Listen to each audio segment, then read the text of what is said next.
Hey, things kept going down. We get the idea. More corruption, of course.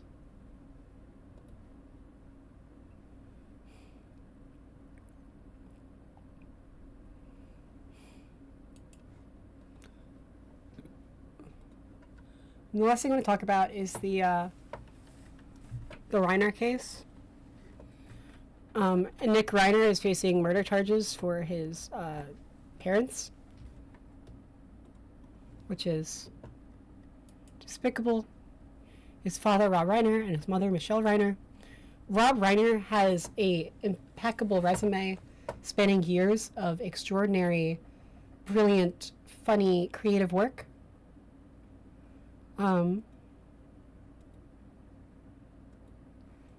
As a writer and director, beloved person, not in any way hated or extraordinary bad or controversial. He's just an amazing comedic voice in the world of modern media. He and his wife were working on, we're gonna meet the Obamas, I believe the next day, and we're working on some expose on Trump. And were murdered by it's seeming, there's no conviction yet. Their son, who has a history of anger and I don't know, seems very deeply unwell. He was wearing a blue smock worn by defendants who pose the risk of self-harm, like a vest so you can't off yourself and they can see the investigation through.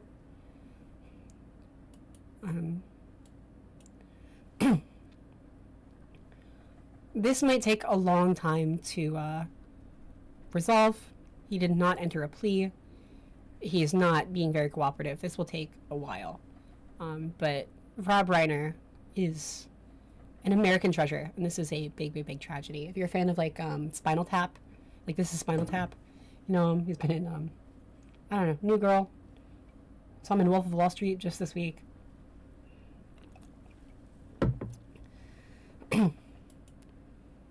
But yeah, this is gut wrenching. And of course, the President of the United States has been atrocious about his death, trying to politicize it, which is immoral. Regardless of immoral, it's immoral to do that.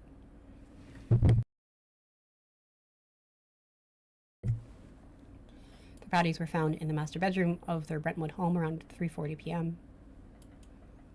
Believe the murders happened on Sunday morning. Yeah. A massage therapist arrived at the couple's home and, upon not receiving an answer at the property, called their daughter, Romy Reiner, 27, who lives nearby. She discovered the gruesome scene and had a friend call 911, according to a source who was not authorized to speak publicly about the investigation.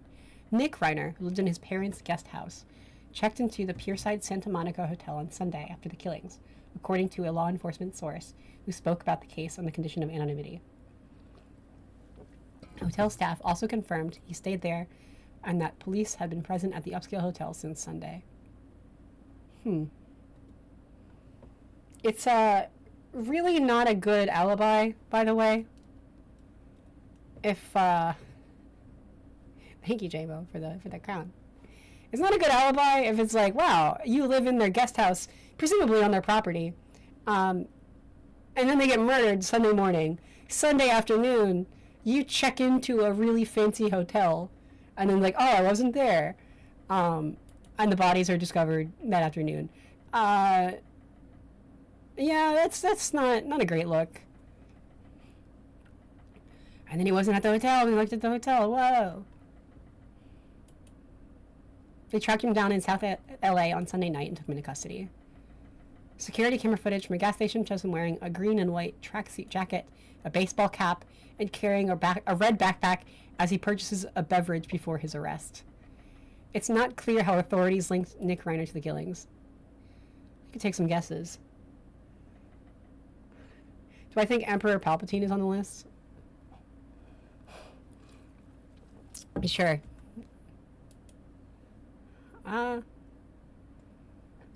Well, if Anakin Skywalker followed his footsteps at all. think they're very against younglings. Donald Trump, on the other hand,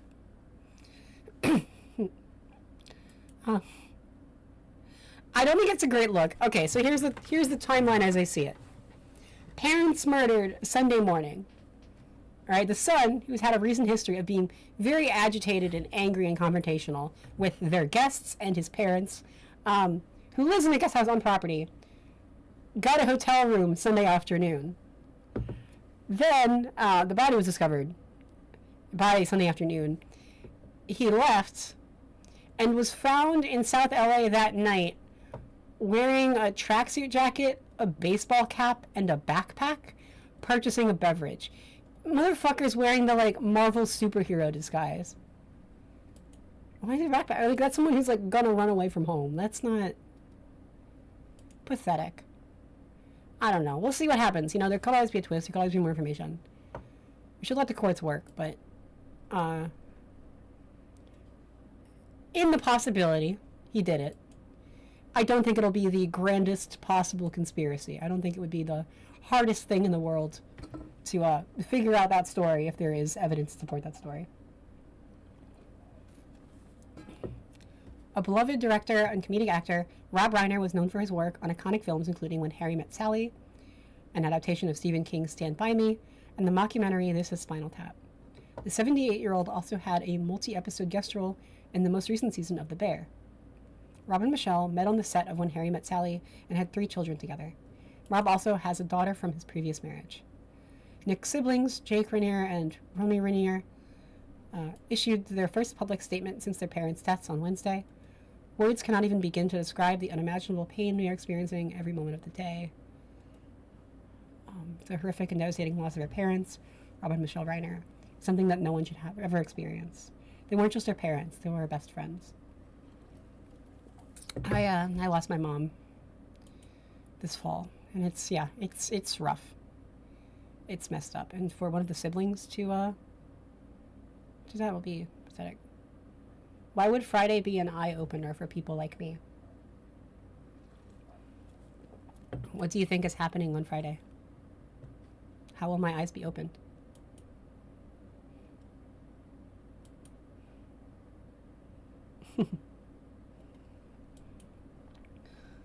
Nick Reiner was the middle child of the couple. Yikes. Struggles with addiction dating back to his teen years were long documented. Yikes. Okay, I got clean by 2015. Maybe not forever. Nick Reiner has been open about his struggles maintaining sobriety, of course. On a 2018 podcast about addiction and recovery, he was taking Adderall and smoking pot as a preventative measure to stop himself from doing harder drugs.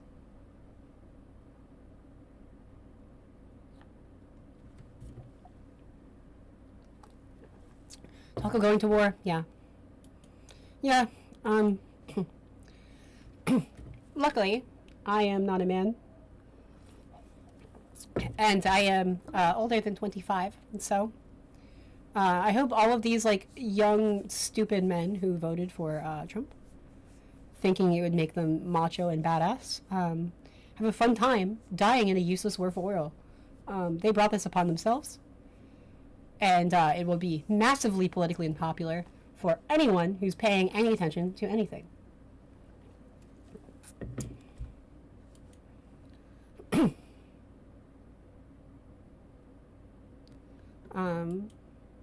Thank you. The most controversial opinion?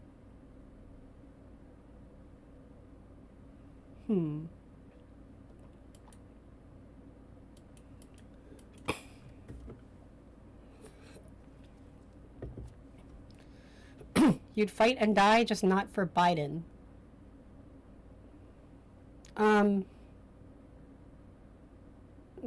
Good luck, my guy. Go for it. It won't be worth it. No one will remember you. Like, believe it or not, I do in fact want the best for people, even people I disagree with. And, like, I want society to improve. I think young men being really lost in life is a kind of a crisis level mass issue. And they've only been fed wrong snake oil answers by, like, grifters that has become everyone's problem because of the violent danger they pose to themselves and to women and to other men. I don't think dying in a war does any good for you. No matter what kind of justification you think you have, like grifters, like any of the manosphere types, like historically, here's a take of considered like formalizing in a video, how patriarchy worked, and it did kind of work. I mean, it was shitty. I'm a woman, like I hate that shit. But how it worked as like a system of running things.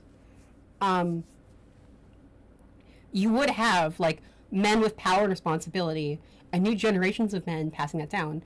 Men, I think, always have struggled more with social and emotional stuff and building those bonds and connections. So you have lots of options for like physical labor too, like get outside, play outside. They're probably better for them.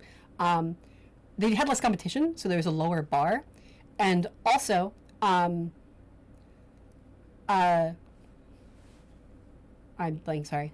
The factor we're missing here that didn't get renewed to like our modern society is a sense of like continuity, right? Because men have trouble making good social bonds. Like women will make support networks. Even like some non-binary people will like make support networks, right? If you have a bunch of like women in a group together in an environment, even when they're the minority in like a class, the women will get together and like exchange numbers and support each other and like emotionally like let each other vent.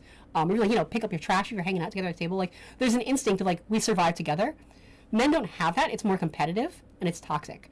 And they don't know how to make those connections at all. So they're struggling to form relationships. They don't have those skills, especially through COVID. It's bad. They're crashing out.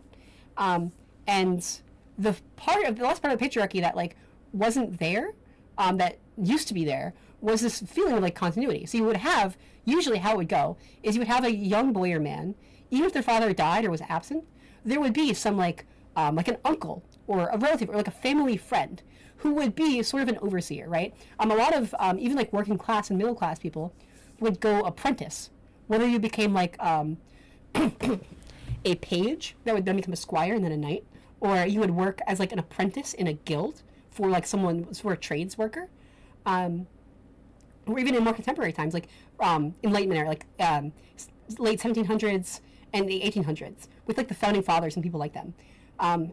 They would find a young man who's like a family friend and be like, hey kid, I'm gonna send you a reading list, or like I'm gonna mail you books every few months on things like theology, which was really their philosophy, on history, on etiquette, and like on law or medicine. So like they could develop good skills and learn how to be a respectable person and be curious about their world.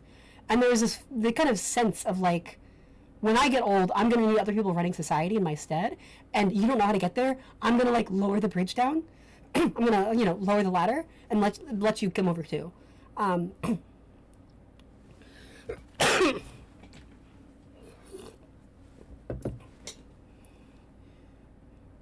Men don't have any connections. Like, it's bad. I mean, there's studies on like what people actually want and what they vote for, like what's important to them. A lot of men are struggling to find any meaningful relationships, whether that's platonic, whether that's romantic, whether that's sexual. They can't. Specific grifters. Let's see. Steven Crowder, Alex Jones, any manosphere creator, like any of them, because their advice doesn't work, because their audience, like they're counting on you failing and then coming back to watch their next video, right? And something like dating apps are kind of like weighed against you. Like if they work too well, if they work too often, their audience will stop coming back for more. So they kind of need to like, we'll get them next time. You just need to like one more thing. You need to pay for my course. That whole structure, anyone who's like selling you a course, who's not just like professionally roped into it, but like it's their whole time thing, it's a grift. That's the only way they make money. Their career is only possible in a situation where like they are lying to young men who are desperate and preying on the desperation. Some men can create a support structure. It's just not working out in the stats. Like, I mean, you just ask a lot of men like, what do you need, what do you want, and they don't know how to get a relationship. They don't have many close friends. It's hard, right? And one thing is, it's not possible, right? Or like, just get good. But like, the odds of everyone getting good is just not going to happen. A lot of people are suffering anyway, and don't need to suffer. Like, need some help. So I think some sort of like peer mentorship program, having like, teachers, coaches, community leaders like offer, it's sort of like a big brother, little brother kind of way, it would really help a lot. Also more extracurriculars, so there's like more opportunities to bond with people. Yeah, so this like good faith generational mentorship out of this like carrying on the sense of kind of like pride in what they thought being a man was about, and also like, you know, you're gonna be in my community. I need to retire as a doctor. The town needs a new doctor because I'm gonna be sick and old. Like there's incentive to replace themselves. With these grifters now, it's all parasocial. Like you can fail, you can crash out. That in no way affects them back, and they stand as big a chance like as possible, like making the most money by throwing the biggest, widest net to like the most insecurities they can, and then keeping those insecurities alive and centered in your life. Like the money is in specifically sabotage. I mean, what do you think of like is masculinity as like some innate thing that's being suppressed? Because that's what I think is like a lie. Like it's a made up thing. That's just like being an asshole to people that they're told to keep doing, and they're only told to rely on other men for advice. I mean, and this thing, like, I'm a lesbian, right? And I have lots of, like, straight women friends, and they are so jealous of my life. Because so many men these days, even people who were, like, good boyfriends, good husbands, good partners, will fall down this media pipeline, and they'll start being an asshole because they think they need to be tougher. Then they'll make people respect them more, and it doesn't, it does the opposite of that. And they're like, I used to like spending time with you, and I don't. And it's not about money. Like, there's no money. You know, you guys don't have money. The women are usually paying more. And it's like in horror, it's like the one thing they were good for was like their personality, and that goes out the window. This sense of like an objective, innate, universal masculinity, I just reject. Like, it's not. I don't know what you're talking about, and it's not really there. Like, look at different cultures, like find the comparisons. I don't know. Like it's a weird thing, right? But like it's like real skills of just like being able to like active listening, or like helping people, or being like being able to do half the housework. Femininity is equally socially constructed. So it's this like pathetic kind of thing. And the problem is when these men fall down this pipeline, they get so obsessed over like usually like weightlifting is a big one. There's like certain like rabbit holes they fall down. My shirt, my hat says he's on the list. But this good faith mentorship has been replaced with like a parasitic value extraction. And yeah, if you like a hobby because you actually like the hobby, go for it, right? Society without any social constructs, I think people make them up pretty quickly. Society without any social constructs would be like people on the island, on an island, like drooling like cave people. There wouldn't, communication is a social construct. Money is a social construct. Any medium, like any kind of coin or like barter system, social constructed. The social construct isn't like unimportant. They're very important, but we make them up. But this appeal to like this mysterious masculinity, like an objective truth, it's not there. You need to define it, and you can define it, right? So what should you define it to be? What is good? What is worth making like an archetype people should strive for? That's good. Will the government ever go green? What do you mean, like a green party? No. Anyone who believes in environmental progress should just like be running at a local level as a Democrat in a purple or blue area. Like, there's just no point in it. Like, yeah, otherwise, you're just not getting votes if you're like running as a Green Party member. I'm sorry. Like, maybe in some little town it was like weird, but you have to look at the voting records. It's just not going to happen. I mean, men can try more. Like, men can do more. There's just so much little effort. What do you think of Mom Donnie? Mom Donnie is he's okay. Not great. Like, I don't think his policies are necessarily the best to stop pricing. Like the rent control, for example, helps people who are struggling to buy the rent, who are living in New York right now. But what it does is it disincentivizes, if like rent's gonna be low, building other housing. Yeah, like, I don't live in New York, but like it disincentivizes building other housing, right? Because it'd be bad. It would be less ideal. So there's going to be less construction, and therefore there's going to be price increases over time, because really increasing the supply of housing lowers the demand of housing, and that makes prices go down. So stuff like that. Also, like state-run like grocery stores or like city-run grocery stores. The reason groceries are expensive is not because the grocery store at that level is like really like price gouging. It's just not. Like, grocery stores run on small margins. You want to go higher up the chain. So, like, that's not really going to make a difference, too. You can maybe reduce prices by, like, a couple of percentage points, but that's it. As a broader thing, I think Mamdani did great with like marketing and communication. I think it was a smart idea. I think it was genuinely wise to like talk to people, any people, no matter how they voted before. Like, how did you vote and why did you vote that way? What's important to you? And run an actual like for the people, by the people, data-driven approach to like what wins and loses elections. What do people care about? What do people want from like someone in a political office? And it was not just like, hey, make my life a little easier, make my life a little more affordable. So, like Donald Trump, I think Mamdani offers bad answers to the right problems, but it's good to see someone asking about the right problems. With Mamdani, though, there's I get the feeling, I don't know how good this is, how true this is, but the impression I get from Mamdani is he's going to try some stuff. Some of it's going to be blocked, some of it's going to get through, but not necessarily be a great idea. But I think he is honestly committed to the underlying idea of affordability, such that when it's not working out because of political reasons or like just mathematical reasons in practice, that he's going to then like come up with other ideas. Like the appeal of Mamdani to me is he's a guy who's like actually trying to solve a specific problem, and he'll figure out. He'll like keep trying stuff. I don't know the deals with Trump and Mamdani. I wish we could like be in that room.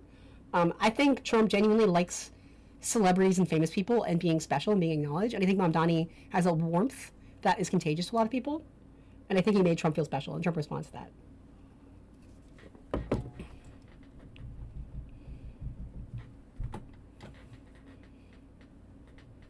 Who is on the list? Only one way to find out.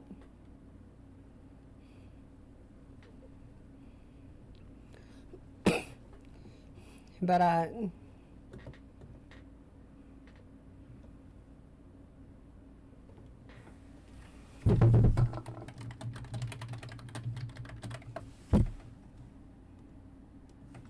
hey, Stall Bro in TikTok chat. You know Mamdani's not in office yet, right? Like, sorry, do you know how elections work?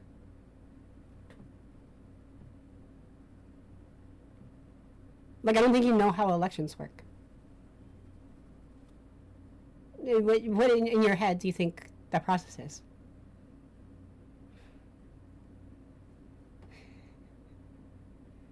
Because Mamdani is not the mayor of New York. I don't know if you know that.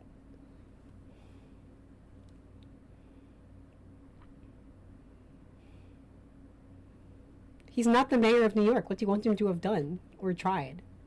Like, how do you expect that to work? 'Cause, like, that's just not how that works. It's a transition team. Yes, but that does not mean he's starting duties right now. That means he's putting together the people he wants to slot into all of those jobs under his control, right? It takes a lot of money, business, and coordination, where they're putting together a plan, and they're getting the people ready. And then, on the big day, he gets elected, and then he hires all those other people to slot in, and then they start doing stuff. It's like planning. It's like pre-production right now. But there isn't, But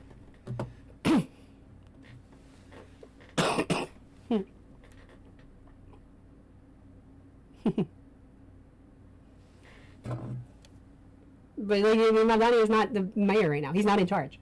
It's a different administration with different people in office. Like, I don't know. I'm sorry you're stupid, but you're stupid.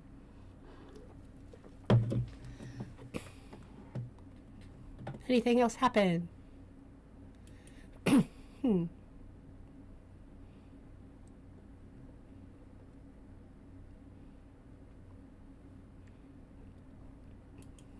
Oh, I'm really curious about he's going to give some speech or something.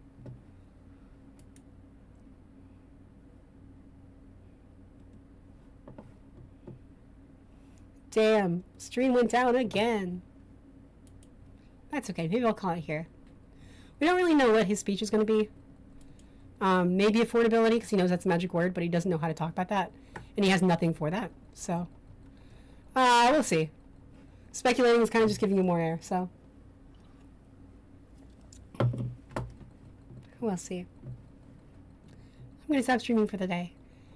I'm sorry I had to be multiple parts. Streamlabs is having issues. Thanks for being here. I really, really do appreciate it. If you want to see more, be sure to subscribe. You can support me and check out merch on my website, shesrachel.com.